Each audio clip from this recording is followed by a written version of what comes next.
Okay, so are you ready for a deep dive that's, well, stranger than fiction? I mean, this is a real-life lottery scam Oh, yeah? that played out over multiple states and like years and years. Wow. It's a story that's more captivating than any Hollywood thriller. Really? I think so. Okay, I'm intrigued. Yeah, and what makes this even more interesting is that our source material is a bit unconventional. Oh. We're talking YouTube videos. Okay, so we're going deep on YouTube. Interesting. Which channels? Exactly, like we're drawing from channels like My Code, Inside Edition, The Overnight Millionaire, Thinker, and The Infographics Show. Wow, that's quite a range. It is, right. It's a reminder that insightful information can come from the most unexpected places. You're telling me, and so what's the scoop? What's the story here? All right, so this story begins with a mystery.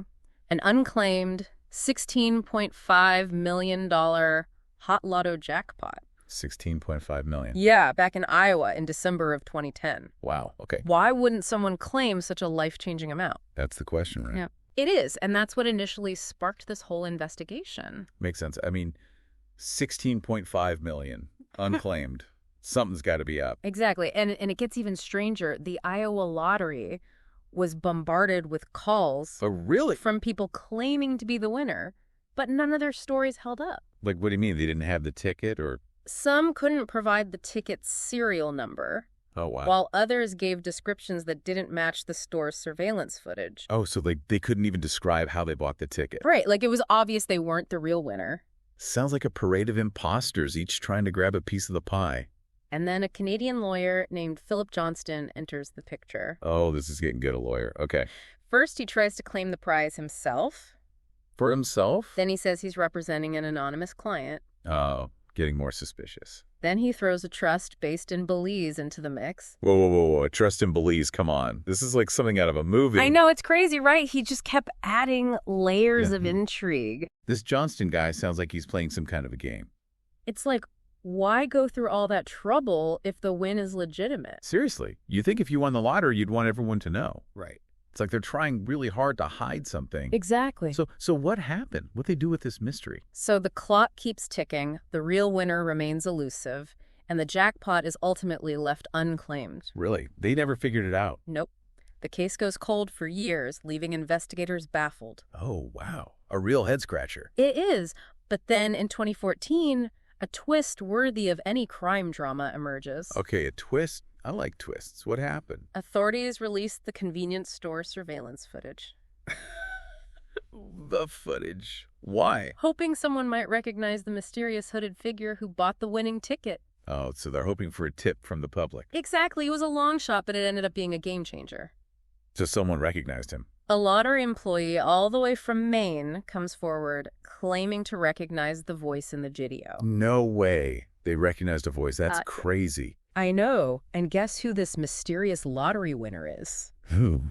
None other than Eddie Tipton, the Information Security Director for the Multi-State Lottery Association. Wait. The multi-fat? The MUSL, the Multi-State Lottery Association, a nonprofit organization that runs multi-state lotteries.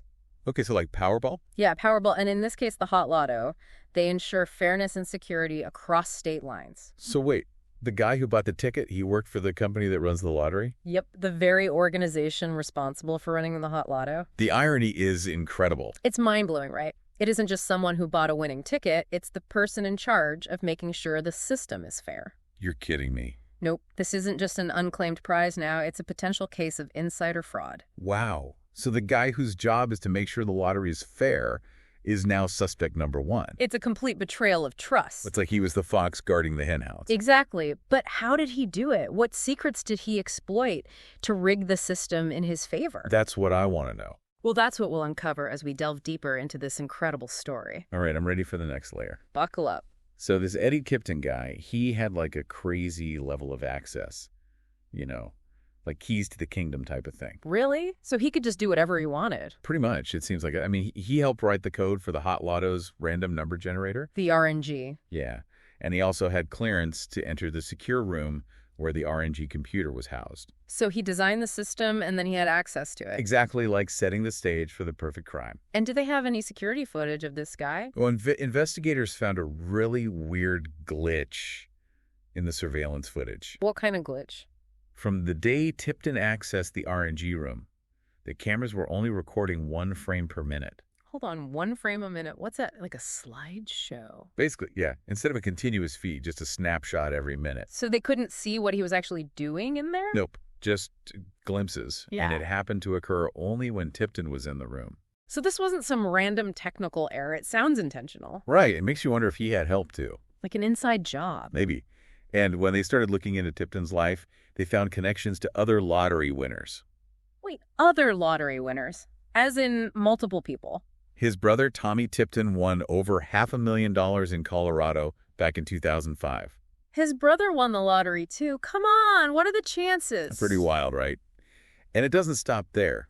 Tipton's best friend, Robert Rhodes, won over $700,000 in Wisconsin in 2007. Okay, this is starting to feel like a conspiracy. It definitely seems suspicious, right? Yeah. And then there's Kyle Kahn, a Facebook friend of Tipton's. A Facebook friend. Yeah, he won over $600,000 in Oklahoma in 2011. So now we're talking friends and family all winning big lottery jackpots. And 2 other friends won smaller prizes in Kansas, and guess what? Tipton bought the tickets for them. Bingo! Okay, this is sounding less like luck and more like a full-blown scheme. And here's the kicker.